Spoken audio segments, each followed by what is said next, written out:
ইসলামী বিশ্ববিদ্যালয়ের আল কুরআন and Islamic studies বিভাগের গবেষক ও শিক্ষাবিদ প্রফেসর ডক্টর আবু মো সাইফুল ইসলাম সিদ্দিকী শিক্ষকতা ও গবেষণা জীবনের ৩৫ বছর পূর্ণ করেছেন।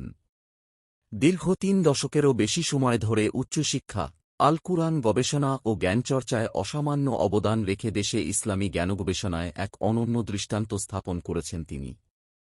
প্রচারবিমুখ এই গুণী শিক্ষাবিদের ৩৫ বছর পূর্তিতে তাঁর গবেষণাময় বর্ণাঢ্য জীবন ও শিক্ষা ভাবনা নিয়ে কথা বলেছেন আলোকিত দৈনিকের ইসলামী বিশ্ববিদ্যালয় প্রতিনিধি মোহাম্মদ মোসাদ্দেক হোসেন।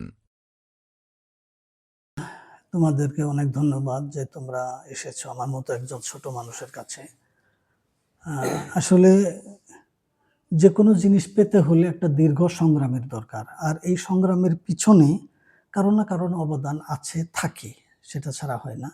তো আমার এই বিষয়ে আমার আব্বা, আম্মা এবং বড় ভাই ছিলেন, তারা আমাকে যথেষ্ট সহযোগিতা করেছেন। এবং আব্বার সবচাইতে বড়, উনি ওরকম শিক্ষিত মানুষ ছিলেন না, নন মেট্রিক ছিলেন, কিন্তু ছেলে মেয়েদের পড়ার ব্যাপারে তার একটা বিশেষ একটা, উনি যেখান থেকেই আসুক না কেন এসেই আমাদের খোঁজখবর নিতেন যে আমরা পড়তে বসছি কিনা, পড়ছি কিনা, বা মাদ্রাসায় যাচ্ছি কিনা, এই বিষয়টা। আর মা গৃহিণী ছিলেন, আমরা 8 ভাই বোন ছিলাম, এরপরেও তার দৃষ্টি ছিল যে আমরা পড়তেছি কিনা, পড়ার আওয়াজটা তিনি ছিল চুলার পার থেকে শুনছেন কিনা।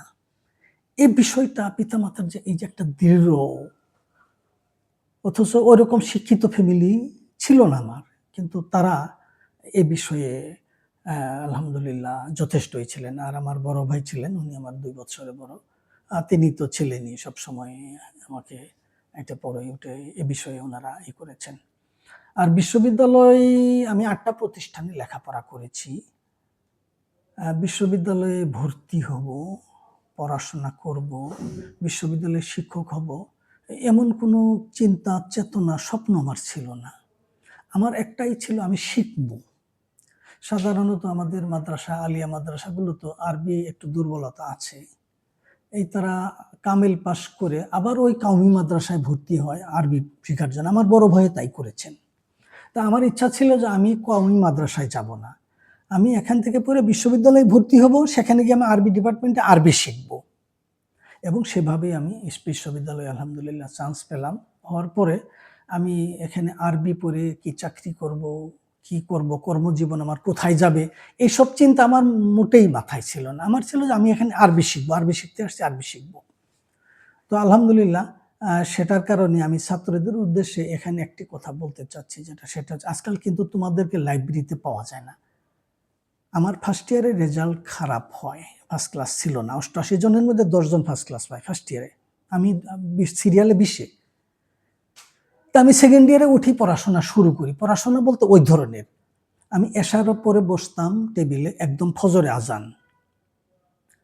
আজান হলে নামাজটা পড়ে একটু ঘুমাইতাম, আবার সকাল 8টায় লাইব্রেরি খোলা। প্রথম যে ছেলেটা লাইব্রেরিতে ঢুকবে সেটা ছিলাম আমি, এবং রাত 8টায় বন্ধ হবে, সর্বশেষ যে ছেলেটা লাইব্রেরি থেকে বের হবে সেটা ছিলাম আমি। এবং এই ধারাবাহিকতা আমি সেকেন্ড ইয়ার থেকে মাস্টার পর্যন্ত আমার এই ছিল। নির্দিষ্ট এরপরে বিশ্ববিদ্যালয়ে যাওয়ার পর এই প্রেরণাটা আমার মধ্যে নিজে নিজে গ্রো করে, বড় হও নিজের চেষ্টায়, এটা আমার একটা স্লোগান ছিল নিজের। এই স্লোগানটা আমি তোমাদের সবখানে দিই। হ্যাঁ হ্যাঁ, আমি চাচ্ছি যে দেশ জাতিকে কিছু দিব, আগে শিখবো, তারপরে দেশ জাতিকে। এবং কি হব, মাস্টার হব না শিক্ষক হব, কি চাকরি করব, এটা আমার স্বপ্নেও ছিল না। এবং বিশ্ববিদ্যালয়ের রেজাল্ট ভালো হওয়ার পরে আমি সেকেন্ড ইয়ারে পরীক্ষা দিলাম, পরীক্ষা দিয়ে আমি সেই 20-এ থেকে ফার্স্ট ক্লাস সেকেন্ড হয়ে গেলাম। এই যে ফার্স্ট ইয়ারের রেজাল্টটা খারাপ হওয়ার কারণে আমি প্রেরণা পেলাম, মানে failure is the pillar of success. আর সেকেন্ড ইয়ারে রেজাল্ট হওয়ার পরে আমি যখন ফার্স্ট ক্লাস সেকেন্ড হলাম, তখন আর পিছনে ফিরে তাকালাম না। তখন আমি বুঝতে পারলাম যে চেষ্টা করলে সফলতা আসবেই। এই আমার শুরু হলো। হ্যাঁ, আসলে তোমাদেরকে আমি আগেই বলেছি যে আমি বিশ্ববিদ্যালয়ে পড়াশোনা করেছি শেখার জন্য। কোন পেশায় যাব এটা আমার কোনো ধারণা ছিল না, বা ওরকম আগ্রহ ছিল না। আমি একটা সার্কুলার দেখলাম, ইসলাম ফাউন্ডেশনের সহকারী পরিচালক নিয়োগ হবে। আবেদন করলাম, পরীক্ষা দিলাম। আমি রিটেন এবং ভাইভাতে আমরা 31 জন অ্যাসিস্ট্যান্ট ডাইরেক্টর জয়েন করেছিলাম। তখন নতুন জেলাগুলো হয়েছে, এই জেলাগুলোতে অ্যাসিস্ট্যান্ট ডাইরেক্টর দেওয়া হবে। 31 জন আমরা নিয়োগ পেয়েছিলাম, আমি এর মধ্যে সেকেন্ড হয়েছি। এখানে মাত্র আমি 5 মাস ছিলাম। এরপরে আমাকে বাংলাদেশ মিলিটারি একাডেমিতে। এখান থেকে আমাকে ডিপুটেশনে পাঠানো হয়। তারা চেয়েছিল 11তম বিএমএ লং কোর্স থেকে অ্যারাবিক ল্যাঙ্গুয়েজ, এটা বাংলাদেশ মিলিটারি একাডেমি তাদের একটা ক্যাডেটদের জন্য বাধ্যতামূলক ছিল। কারণ বাইরে যে কন্টিনেন্ট যায়, হ্যাঁ, তাদের ওই জাতিসংঘের তো ষষ্ঠ ভাষা হলো আরবি। তারা এই ন্যূনতম আরবিগুলো দাও নাও এই কথা আরবিগুলো করতে পারে না, যার জন্য অসুবিধা হয়। এই জন্য মেজর জেনারেল আতিক যখন সেনাবাহিনী প্রধান ছিলেন 11তম বিএমএ লং কোর্স থেকে এটি বাধ্যতামূলক করে। আর আমি জয়েন করে 22তম বিএমএ লং কোর্স থেকে 27তম বিএমএ লং কোর্স, এই 6টা কোর্সে আমি পাঠদান করে আসছি অ্যারাবিক ল্যাঙ্গুয়েজটা। তো ওখানে যেহেতু আমি শিক্ষার সাথে ছিলাম, তবে গবেষণার ওখানে কিছু ছিল না, যেহেতু এটা প্রাথমিক পর্যায়ে তাদেরকে পাঠদান করতাম। তো সেখানে যাওয়াতে আমার যেটা একটা, তাদের তো একটা সুশৃঙ্খল জীবন, তাই না?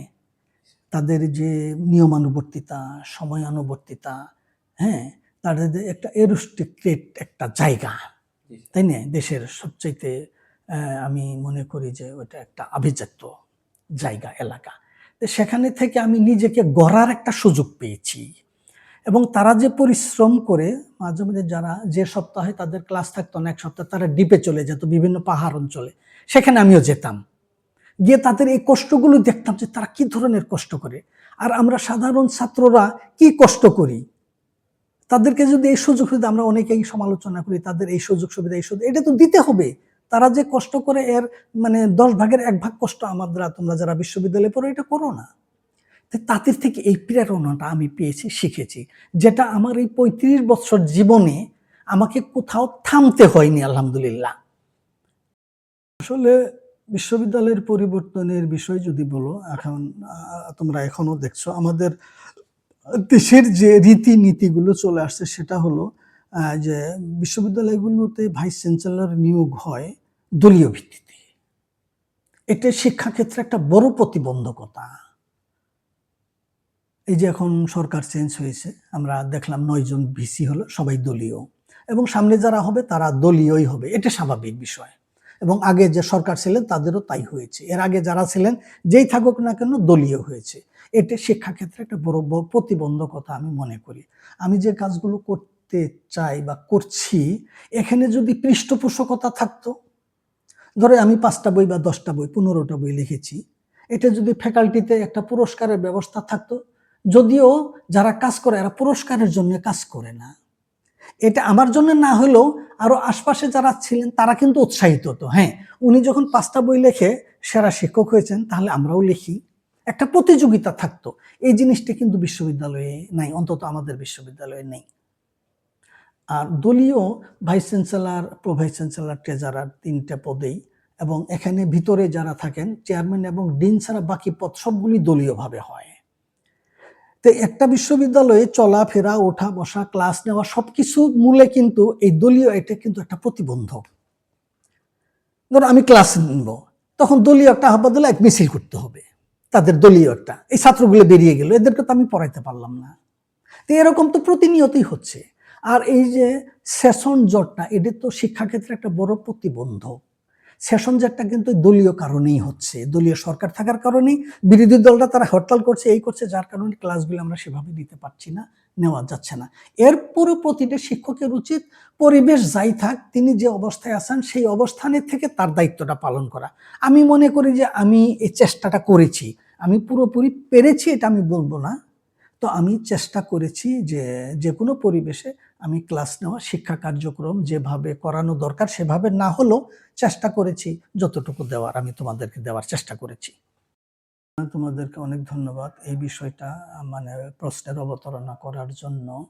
আমি তোমাদের আগেই বলেছি, আমি যা করি এটা কোনো কিছুর, আমি শুধু না, যারাই কাজ করে দেশ জাতির জন্য কাজ করতে চায় তারা কোনো প্রাপ্তির জন্য করে না।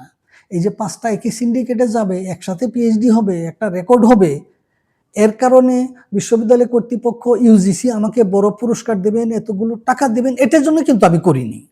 আমি ডিপার্টমেন্টে 7 নাম্বার শিক্ষক ছিলাম, একই সাথে যোগদান করেছি আমি প্রভাষক হিসেবে। তখন যিনি আমার সাথে যোগদান করেছেন উনি কিন্তু পিএইচডি ডিগ্রিধারী, এবং ফ্যাকাল্টিতে একমাত্র পিএইচডি ডিগ্রিধারী। কিন্তু আমি 99 সালে পিএইচডি করেছি, তার 9 বছর পরে উনি ডিপার্টমেন্টের 1 নাম্বার, ফ্যাকাল্টিতে একমাত্র পিএইচডি ডিগ্রিধারী। কিন্তু ছাত্ররা আমার কাছে, গবেষকরা একেবারে ধারাবাহিকভাবে, ৯৯তে আমার পিএইচডি হয়েছে, কিন্তু ৯৫, ৯৬, ৯৭, ৯৮, ৯৯, ২০০০ এভাবে সিরিয়ালি যত ফার্স্ট বয় আমার কাছে এসেছে। তারা কেন এসেছে জানি না। তবে আমার একটা আত্মবিশ্বাস যেটা, সেটা হলো আমার রেজাল্ট তত ভালো না ডিপার্টমেন্টের, মানে ইয়েতে আমার আগে আমার পড়ানো যেহেতু বিদেশি কোনো ডিগ্রি নেই, পড়ানোর ধরন এগুলো যাই থাকুক না কেন, আমি ছাত্র বান্ধব আলহামদুলিল্লাহ। আমি ছাত্রদেরকে নিয়ে সবসময় থাকার চেষ্টা করি, তাদের কি অসুবিধা সুবিধা এগুলো একটু দেখার চেষ্টা করেছি এই ৩৫ বছর। এ কারণে ছাত্ররা মানে ক্ষুধার সময় পান্তা ভাতই যথেষ্ট। এটা তোমরা অনেকেই আছো যে তোমার ডিপার্টমেন্টে একজন স্যারের সাথে দেখা করবো, দেখা করতে পারছো না, তোমার কত অসুবিধা, নীরবে নিভৃতে কাঁদছো।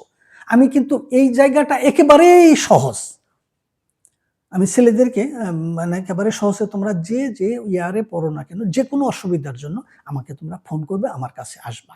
যার কারণে এই যে তোমরা এখন দেখলা যে এই যে খাতাটা, হ্যাঁ ২০১৯ সালে আমি খাতাটা ওপেন করেছি বিশেষ একটা কারণে, ওটা পরে বলবো অন্য সময়। সেখানে এই তোমার আজকে পর্যন্ত ৪,১০০ জন তোমরা ছাত্রছাত্রী, গবেষক দেশে বিদেশে থেকে আমাকে কি করেছো, এসেছো আমার কাছে পরামর্শের জন্য। এটা আমি মনে করি এটা একজন শিক্ষকের জন্য অনেক বড় রেকর্ড। এর একটা পিএইচডি থিসিস কিন্তু লেবানন থেকে প্রকাশ হয়েছে, এটাও কিন্তু একটা রেকর্ড। এবং আমার পিএইচডি থিসিসটিও, শিক্ষকদের মধ্যে আমার পিএইচডি থিসিসটা প্রথম প্রকাশিত হয়েছে আলহামদুলিল্লাহ। তোমাকে এই ধরনের প্রশ্নের অবতারণার জন্য আসলে শুধু আমার আল কোরআনের ছাত্ররা না, তোমরা না, তোমাদের এই বিশ্ববিদ্যালয়ে সকল বিশ্ববিদ্যালয়ের ছাত্রদের জন্য আমার উদাত্ত আহ্বান। আসলে library is the store keeper of the knowledge. তোমরা লাইব্রেরি থেকে তোমরা কিন্তু পিছিয়ে আসছো। এখন এই মোবাইল হওয়ার কারণে মোবাইলে তোমরা গুগলে সার্চ দিয়ে যেটা বের করো আর লাইব্রেরিতে পড়া দুটি কিন্তু এক জিনিস না। আর তোমরা আরেকটা জিনিস, তোমরা নোট নির্ভরশীল হয়ে গেছো। আর তৃতীয় একটা কারণ, এটা আমরা শিক্ষক যারা, আমাদের পক্ষ থেকে আমরা ওই যে ক্লাস যত কম পারি নেওয়ার চেষ্টা করি। তো যেখানে ৪৫টা ক্লাস হবে, সেখানে আমি যদি 10টা ক্লাসও না নিতে পারি, তখন তো তোমাকে পাশ করার জন্য একটা উপায় আমাকে দেখাইতে হবে। তখন আমরা কি করি, ওই নির্ধারিত সিলেবাসের উপরে কয়েকটা চ্যাপ্টার কেউ বলে দেই, অথবা ওই চ্যাপ্টারগুলিতে কি প্রশ্ন হবে তোমাদের একটা সাজেশন দিয়ে দিই। বাস, তোমাদের সহজ হয়ে গেল পাশ করা। ওই 5টা চ্যাপ্টারে তোমরা 5টা প্রশ্নই পড়ো। 8টা প্রশ্ন হয়, 8টা প্রশ্ন, আর 5টা প্রশ্ন ওই যে একজন ভালো ছাত্র সে করলো, তার থেকে তুমি মোবাইলে নিয়ে নিলে, ফটোকপি করলা, যেন ফটোকপির ব্যবস্থাটা জমজমাট হয়ে গেছে।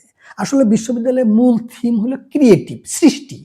তুমি পড়ে কি বানাইতে পারছো, কি করতে পারছো, এটা এরকম আছে, এটা এরকম না হয় এরকম হলো না কেন, বা কিভাবে করা যায়, এই যে উপায় খুঁজে বের করা, এটা হলো তোমাদের দায়িত্ব ছিল। কিন্তু তোমরা তা না, একটা কাগজে সার্টিফিকেট নেওয়ার জন্য তোমরা ওই সহজ পথে, আমরাও সহজ পথে তোমাদেরকে বিদায় করতে চাচ্ছি, আর তোমরাও সহজ পথে এই কাগজের সার্টিফিকেটটা নিয়ে বের হয়ে যেতে চাচ্ছ। যার কারণে তোমাদের দিয়ে কোনো ক্রিয়েটিভ কিছু হচ্ছে না, তোমরা গবেষণায় এগিয়ে যেতে পারছো না এবং আগাতে এগিয়ে আসছো না, কারণ গবেষণা তো বুঝতেছই। আরেকটা অসুবিধা যেটা, সেটা হলো তোমাদের তোমাদের ডিপার্টমেন্টে আছে কিনা, প্রতিটি ডিপার্টমেন্টে, প্রতি বিশ্ববিদ্যালয়ে 4th ইয়ারে কিন্তু গবেষণা এই কোর্সটা 100 নাম্বার বাধ্যতামূলক, কিন্তু কয়েকটা ডিপার্টমেন্টে কিন্তু নাই আমাদের। আমি নাম বলছি না, আমি তাদের আহ্বান জানাইছি তারাও যেন, আসলে গবেষণা এই কোর্সটা অন্তত 3টে ইয়ারে, ফার্স্ট ইয়ারে থাকা দরকার প্রাথমিকভাবে, এরপরে 4th ইয়ারে থাকবে, এরপরে মাস্টার্সে থাকবে, এবং মাস্টার্সের থিসিস গ্রুপ বাধ্যতামূলক থাকা দরকার। তোমরা গবেষণার নামে টিউটোরিয়াল করো, ইনকোর্স করো, অ্যাসাইনমেন্ট করো, প্রজেক্ট করো, এগুলো কিন্তু এক ধরনের গবেষণা। কিন্তু গবেষণা বই পড়া ছাড়া, কোর্সের এগুলো আউটলাইন ছাড়া তুমি এগুলো গবেষণা করতে পারো না। ওই আমি একটু দেখিয়ে দিলাম, ধরাই দিলাম, এভাবে করে নিয়ে আসো, তুমিও করে নিয়ে আসো। আমিও ওভাবে মনোযোগী হলাম না, আর তুমিও আমার থেকে কিছু শেখার জন্য সেভাবে এগিয়ে এলে না। যার কারণে তোমরা গবেষণা, পড়াশোনার দিক থেকে আসতে ক্রিয়েটিভ হলে না তোমার ভালো লাগবে, বুঝো নাই? আমরা মোবাইলের প্রতি আসক্তিটা কেন? প্রত্যেকটা জিনিসই ক্রিয়েটিভ কন্টেন্ট। আমার এখানে ধরো 600 লেখা আছে আলহামদুলিল্লাহ, 600-র উপরে লেখা আছে আমার মোবাইলে। তো এক একটা লেখা তো এক এক ধরনের। তুমি যখন আমার ভক্ত হয়ে গেছো, তখন তুমি আমার লেখাগুলোর প্রতি আকৃষ্ট হয়েছে, একটার পর একটা তুমি পড়ছই, কারণ প্রত্যেকটা কি ডাবল না, দিত না, আলাদা আলাদা, যার কারণে তোমার ভালো লাগছে, এটা নিয়ে তুমি পড়ে থাকছো। বিষয়টা হলো এটি, তোমাদের পড়াশোনা না করা এবং মোবাইলের প্রতি আসক্তি থাকার মেন কারণ হলো এটা। আমার আল কোরআনের গবেষণা সম্পর্কে আমার ছাত্রদেরকে যেটা বলতে চাই সেটা হলো, আমিও তো আর্টসের ছাত্র, সায়েন্সের ছাত্র না। এরপরও আমি এটার উপরে গবেষণা করাচ্ছি বলা যায় না প্রকৃত অর্থে, কারণ তো আমি তো সায়েন্সের ছাত্র না।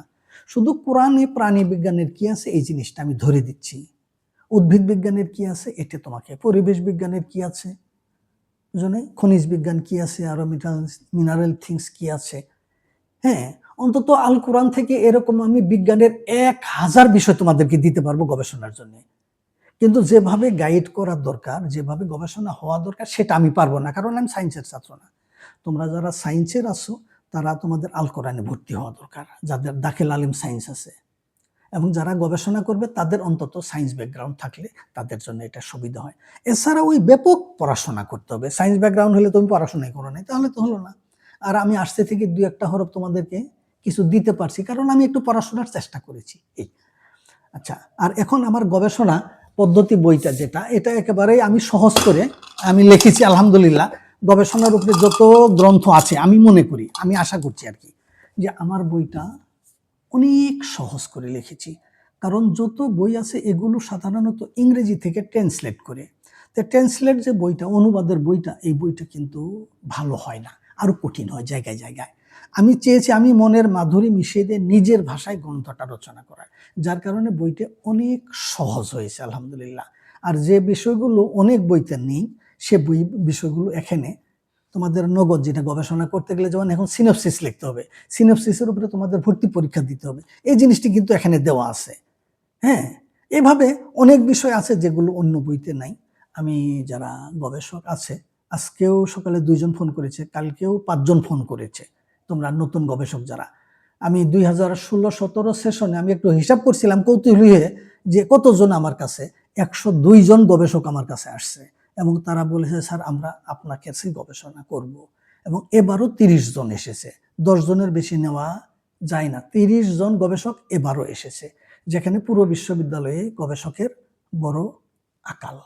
এটা কারণ হলো একটাই, এই বইটা তাদের কাজে লাগছে। আরেকটা বই হলো তোমার গবেষণার জন্য সবচাইতে প্রয়োজনীয়, ঢাকা ইউনিভার্সিটি 100 বছরে যত গবেষণা হয়েছে এখানে আছে, এবং সব বিশ্ববিদ্যালয়ে।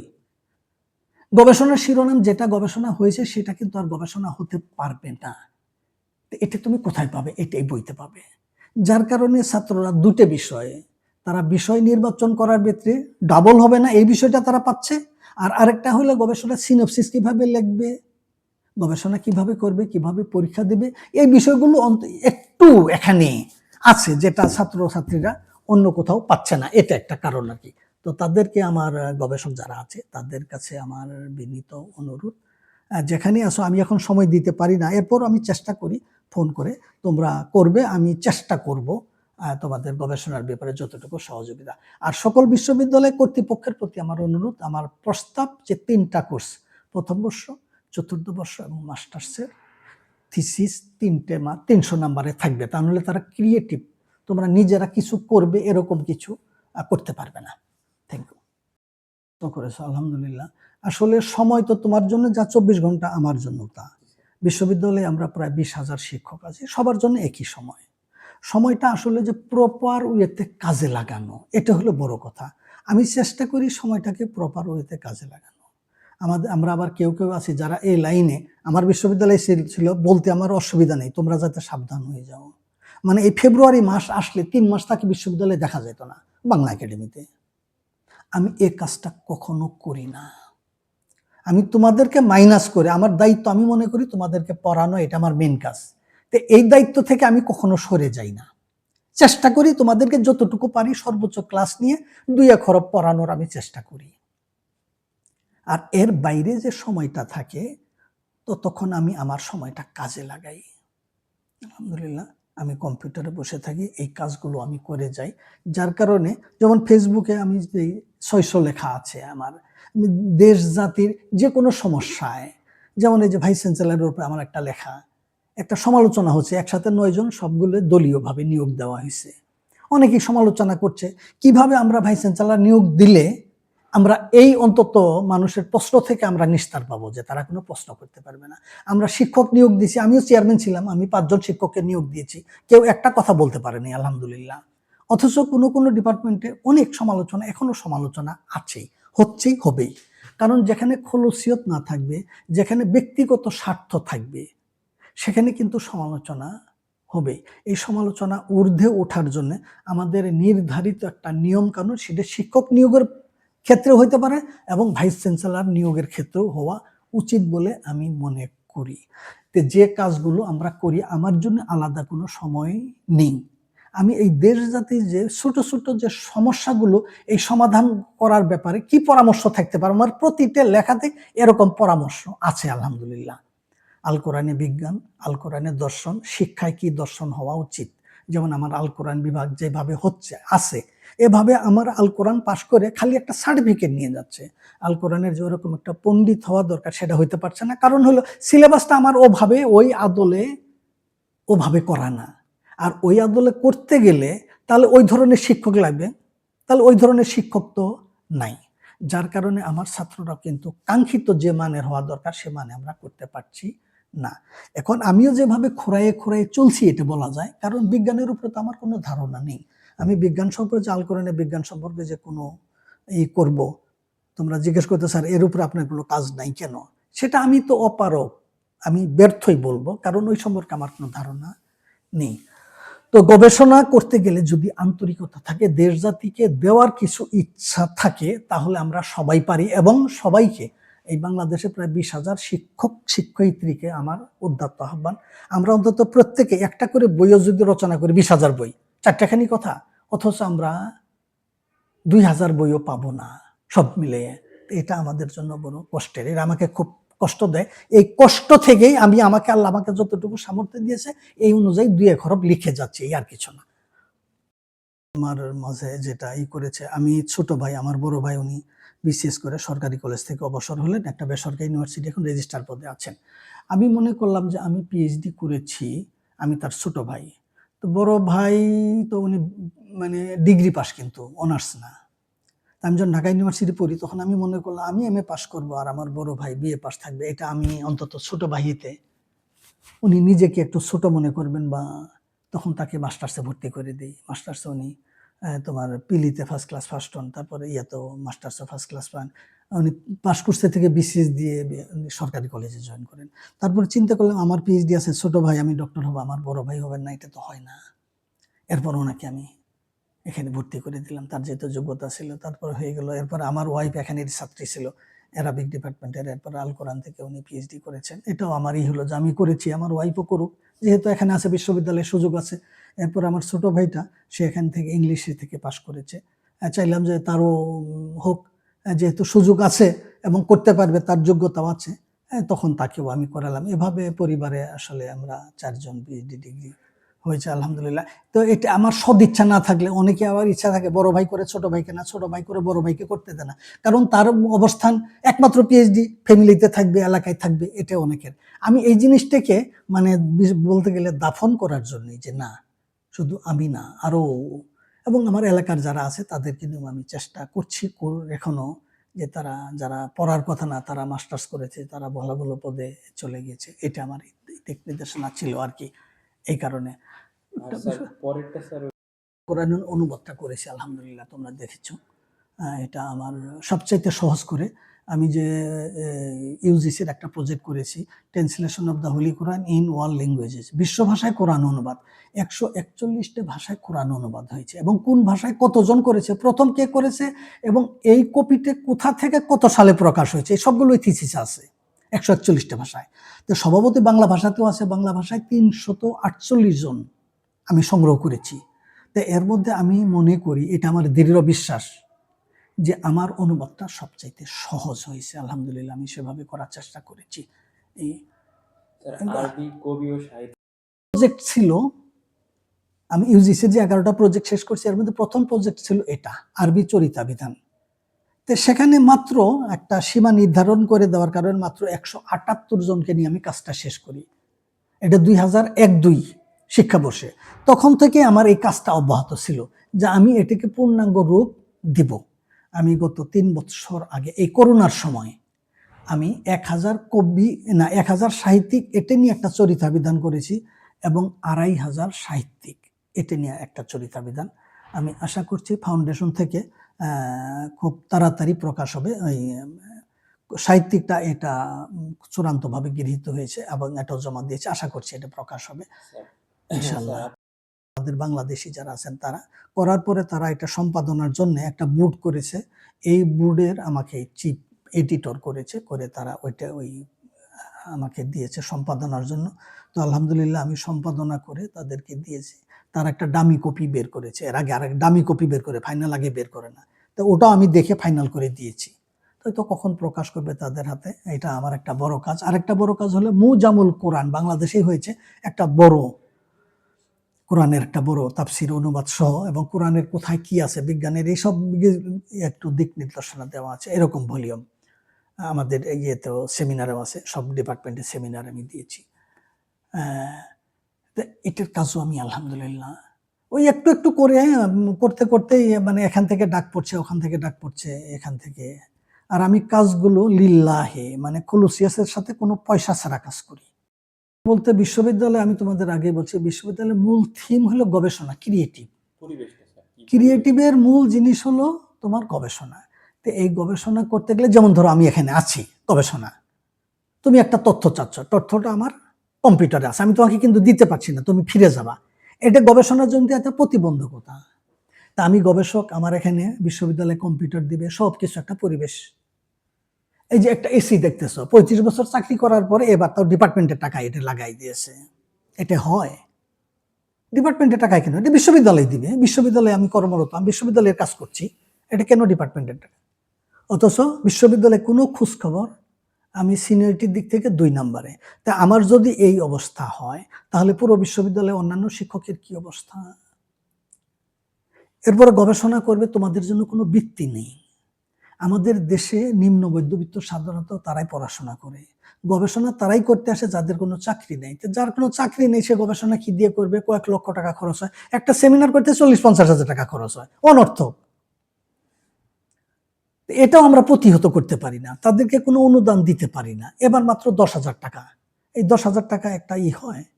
তো এটা হলো সবচেয়ে বড় প্রতিবন্ধকতা সরকারের। আরেকটা হলো ছুটি নিয়ে যারা চাকরি করে, তারা ছুটি ছাড়া গবেষণা করে। তারা ওখানে রিজিক সন্ধান করবে, না চাকরি করবে, না বউ বেটি সামলাবে, না তারা গবেষণা করবে। যার কারণে আমাদের গবেষণাগুলো সেই মানের হয় না, এবং এই গবেষণাগুলো এই জন্যই পোকায় খাচ্ছে। আরেকটা বিষয়, মানসম্পন্ন যে গবেষণাগুলো, এগুলো সরকারের তত্ত্বাবধানে কি করা দরকার? প্রতি বিশ্ববিদ্যালয়ে ও ধরনের থুক বরাদ্দ দেওয়ার দরকার। একটা কমিটি থাকবে যে মানসম্পন্ন গবেষণা যেগুলো দেশ জাতির ছাত্রদের শিক্ষার্থীদের গবেষণার কাজে লাগবে, এগুলো প্রকাশ করা। মোট কথা, একটা বড় থুক বরাদ্দ গবেষণা খাতে দেওয়া উচিত সরকারের, যেটার পরিমাণ মোটেই কম নয়। অন্তত প্রতি বিভাগে কমপক্ষে 10 জন করে শিক্ষক, 10 জন করে শিক্ষার্থীকে এই ধরনের। এবং প্রজেক্ট, আমি যে প্রজেক্টগুলো করেছি এগুলো কতগুলো, 50,000, 1 লাখ, এগুলো একটা হলো একজন প্রফেসর, একটা প্রজেক্টে কয়েক কোটি টাকা থাকবে। তিনি কি করবেন? একজন প্রফেসরের কাজই কিন্তু তা, তোমাদেরকে নিয়ে, অন্তত ডিপার্টমেন্টে যারা ভালো গবেষক আছে, যারাই আছে, এদেরকে নিয়ে তিনি প্রজেক্টের কাজ করবেন। এদেরকে, তারা আর্থিকভাবে লাভবান হবে, তারা গবেষণার প্রতিও আগ্রহী হবে, এবং একজন প্রফেসরও আগ্রহী হবেন তাদেরকে কাজ করাইতে। ফ্রি কয়জন কে কাজ করবে? এভাবে তো কাজ আসলে হয় না, গবেষণা অন্তত ফ্রিতে হয় না। তা আমি সরকারের কাছে আমার ইউজিসির কাছে উদ্যত আহ্বান, অন্তত গবেষণার ক্ষেত্রে অন্তত মোট বাজেটের 1%, এবং এগুলো সঠিকভাবে ইউটিলাইজ হচ্ছে কিনা এটাও একটু তদারকি দরকার। এটাও ঠিক, এটাও হওয়া দরকার। ধন্যবাদ তোমাকে ধরনের প্রশ্নের অবতারণার জন্য।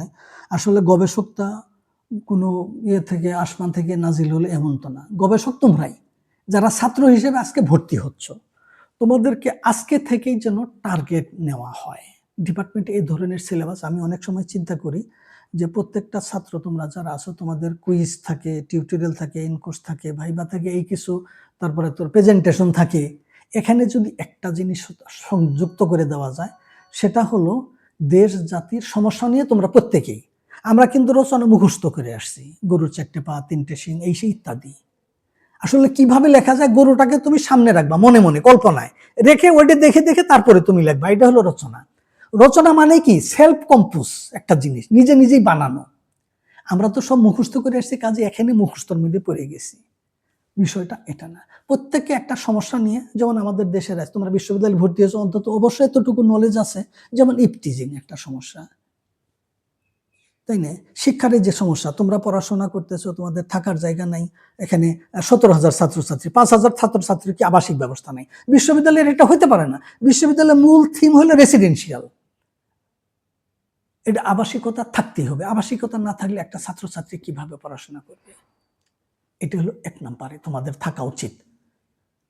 আর তোমাদের প্রথম বর্ষ থেকে গবেষণামুখী করা। যেমন একটা সমস্যা নিয়ে তোমার মতামতটা তুমি লিখলা, একটা মতামত তো তুমি দিতে পারবা যে এখান থেকে আমাদের উত্তরণের, এই যে এখানে গরম লাগছে, এখান থেকে উত্তরণের উপায় কি? তুমি একটা, তুমি বলবা জানালা খুলে দাও, তুমি বলবা যে না এসি দেওয়া হোক। এভাবে একটা পরামর্শ তোমরা এভাবেই তোমরা দিতে পারবা যে তোমরা এই যে পাশ করে তোমরা চাকরি পাচ্ছ না, কারণ হলো এটা, তোমরা ক্রিয়েটিভ কিছু করতে পারছো না।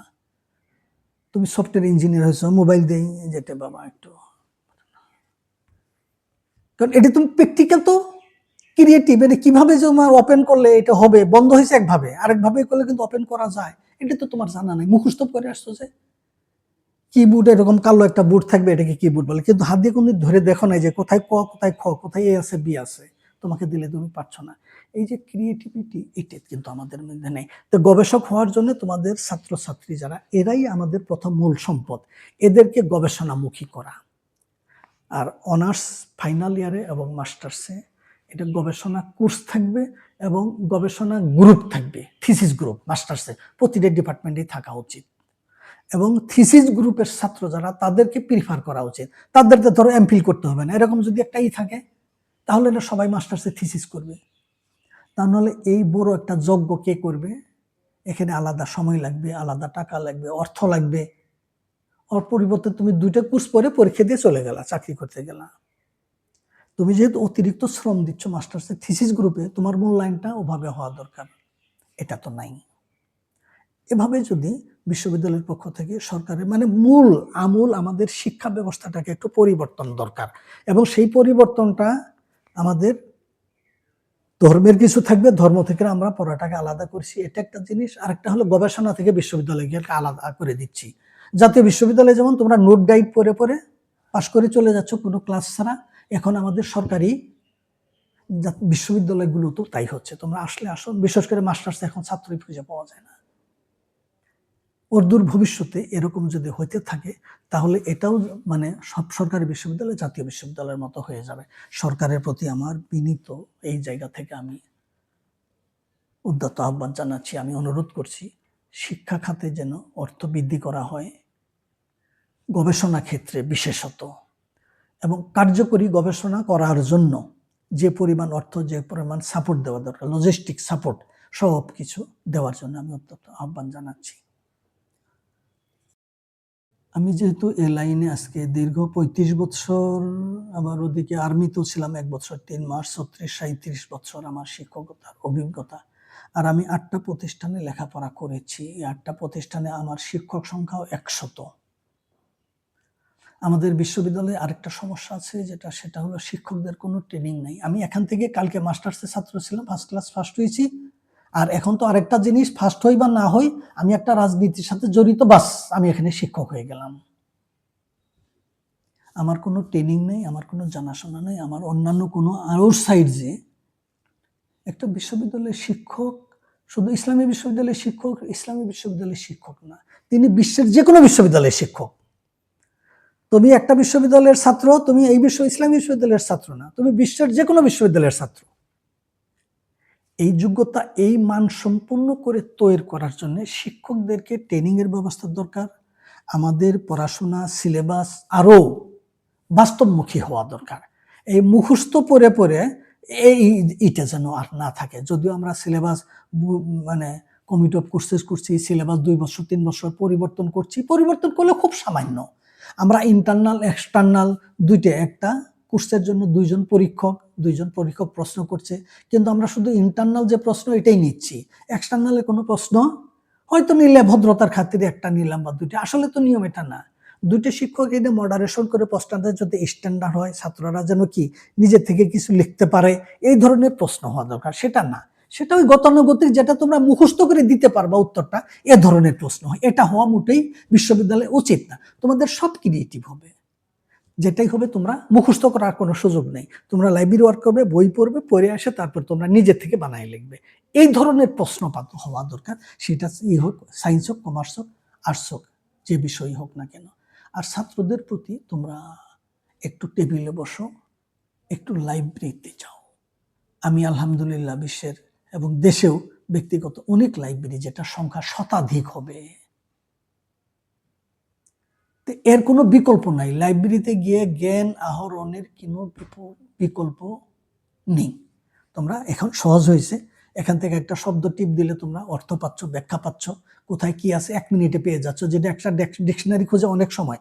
কিন্তু সময় লাগলেও ওখান থেকে আহরণ করে তুমি যে তৃপ্তি পাবে, যে জ্ঞান নলেজ তোমার গ্যাদার হবে, সেই নলেজ কিন্তু তোমার এখানে দেখে গ্যাদার হচ্ছে না। এই জন্য তোমাদেরকে আমি একটু লাইব্রেরিমুখী হওয়ার এবং নিজের থেকেই, সিলেবাসে থাক না থাক, নিজের থেকে দেশ জাতিকে কিছু দেওয়ার। তোমরা এই বিশ্ববিদ্যালয়ে যারা পড়ছো, তোমরা দেশের কত শতাংশ, আর তোমাদের পিছিয়ে সরকারের কত খরচ হচ্ছে জানো? বিশ্ববিদ্যালয় ভেদে কোনো কোনো বিশ্ববিদ্যালয়ে 2.5 লক্ষ 3 লক্ষ, তোমাদের এখানে 67,000। এবার এটা আমি দেখে নেই, বোধহয় 80,000 টাকা তোমাদের প্রতিটা ছাত্রের পিছনে সরকারের খরচ হয়। তুমি কয় টাকা দাও? আর এই টাকাটা খরচ হয়েছে, এই টাকাটা কার? এই টাকাটা তো তোমার পিতামাতার। কাজেই তোমাদের এখানে এসে যে তোমরা প্রগতির স্রোতে ভেসে যাও, যেমন যুবক যুবতী যারা গাছের নিচে এখানে সেখানে বসে তোমরা আড্ডা দাও, করো, এই আড্ডা দেওয়ার সময় তোমাদের নাই, কারণ তোমাদের পুরো জীবনটা পড়ে আছে সামনে। আমি আলহামদুলিল্লাহ এ পর্যন্ত কিভাবে, কারণ আমি বেসটা ওভাবে গড়ে নিয়ে আসছি। আমি কোনো দিকে তাকাই নাই, কোনো দিকে আমি তাকাই নাই। পড়ার সময় শুধু পড়েছি, এখানে এসে তাই করছি, যাতে আমার সময় নষ্ট না হয়। তা না হলে এতগুলো কাজ করা, ধরো বাংলা পিডিয়াতে আমার 36টা, কোরআন বিশ্বকোষে 51টা আর্টিকেল, এরপরে সিরাত বিশ্বকোষ, আউলিয়া বিশ্বকোষ, সমাজবিজ্ঞান প্রকল্প, আর তো জার্নাল, 162টা পত্র পত্রিকায় আমার লেখা, আমার খবর আছে। আমি তো একটা গ্রামের ছেলে, এটা তো হওয়ার কথা না। আর আমি তো কোনো সাংবাদিক না যে আমাকে খাতির করে এটা সেটা না। আমি কাজ করেছি, সেভাবেই হয়েছে। তো এই জন্য তোমাদেরকেও উদ্যত আহ্বান। আমার সামনে তো কোনো মডেল ছিল না, দিক নির্দেশনা দেওয়ার কিছু ছিল না, কেউ ছিল না। তোমাদের সামনে তো অন্তত আমি 2 এক কথা বলার, তোমাদের উৎসাহ দেওয়ার মতো আমি তো এটা পাই নাই। তোমরা যেন শুধু তুমি দুজন আসো তা না, তোমাদের মাধ্যমে আমি সারা দেশের শিক্ষার্থীদের কাছে মেসেজ পাঠাচ্ছি। তোমরা সময়টা কাজে লাগাও, এভাবে এগিয়ে আসো, দেখবা দেশ জাতির জন্য অনেক কিছু করতে পারবা। আর কিছু করতে গেলে প্রতিবন্ধকতা থাকবেই। তুমি আমার প্রতিবন্ধকতাগুলো যদি তোমরা রেকর্ড করতে চাও, এটা একটা পিএইচডি থিসিস হবে। এরপরও আমি এগুলো থেকে সব ওভারকাম করে কিভাবে এসেছি, এটাও একটা মানসিক শক্তির দরকার। পিছনে আমার অন্য কোনো শক্তি ছিল না, কোনো সাপোর্ট ছিল না, না বিশ্ববিদ্যালয়ের, না কোনো রাজনৈতিক সাপোর্ট। এইটা আত্মবিশ্বাসটা তোমার মধ্যে এটা গ্রো করতে হবে, তাহলে তুমি সামনে এগিয়ে যেতে পারবে। কোনো বাধাই তোমার বাধা মনে হবে না। তোমাদেরকে আমার উদ্যত আহ্বান, একটু পড়াশোনা করো বাবারা। শুধু কাগজের সার্টিফিকেট নিয়ে দেশ জাতিকে, বাবা মাকে তো ফাঁকি, দেশ জাতিকে আর ফাঁকি দিও না। দেশ জাতির জন্য কিছু করা তোমাদের প্রতি ওয়াজিব। তা নাহলে দেশে কি একজন কৃষক এসে করবে? তোমার বাবা মা এসে করবে? এটা তো তোমাদেরই। তোমাদের এই উদ্যত আহ্বান জানিয়ে আমি আমার আজকের বক্তব্য এখানে শেষ করছি।